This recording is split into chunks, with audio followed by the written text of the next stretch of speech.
السلام علیکم، S M news کے ساتھ میں ہوں مقدر رضا۔ ایس ایم نیوز اسٹوڈیو میں خوش آمدید۔ خبروں کا سلسلہ بڑھاتے ہوئے خبر شامل کرتے ہیں کراچی سمیت اندرونی سندھ میں رینجرز اور پولیس پر حملوں سے قبل دہشت گردوں کو کم سے کم 15 روزی گرینڈز اور 10 لاکھ روپے فراہمی کیے گئے، اور جن میں سے ملزمان کو حملے سے قبل فی کا 10 سے 15 ہزار روپے دیے گئے۔ اسی حوالے سے مزید تفصیلات بتا رہے ہیں ایس ایم نیوز کے بیورو چیف ذوالفقار علی۔ جی ذوالفقار علی، بتائیے گا کیا تفصیلات ہیں آپ کے پاس؟ جی بالکل، سی ٹی ڈی کراچی کے ہاتھوں گرفتار 4 مبینہ دہشت گردوں کی تحقیقاتی رپورٹ ایس ایم نیوز نے حاصل کر لی۔ حکام کے مطابق گرفتار ملزمان میں 2 براہ راست حملے میں اور 2 ریکی میں ملوث ہیں۔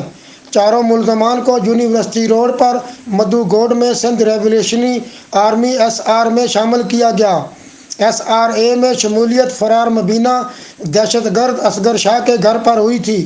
شمولیت کے بعد گرفتار مبینہ دہشت گردوں کو افغانستان ٹریننگ پر جانے کا کہا گیا تھا۔ مبینہ دہشت گردوں کو روسی ساختہ دستی بم بلوچستان کے راستے کراچی پہنچائے گئے۔ 15 دستی بم اور 10 لاکھ روپے حملوں سے قبل ملزمان کے حوالے کیے گئے۔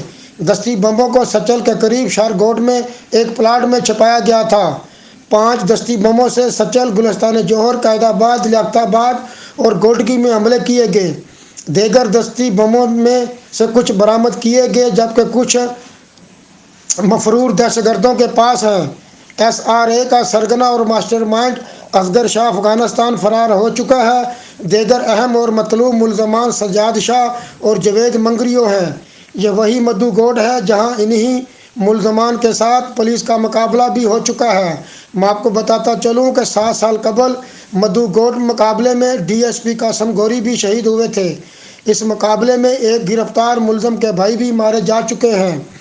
ایس آر اے کو افغانستان میں بھارتی خفیہ ایجنسی را کی جانب سے فنڈنگ اور ٹریننگ کی جا رہی ہے۔ جی بہت شکریہ ذوالفقار، تفصیلات سے آگاہ کرنے کے لیے۔ مزید خبروں کے لیے دیکھتے رہیے ایس ایم نیوز۔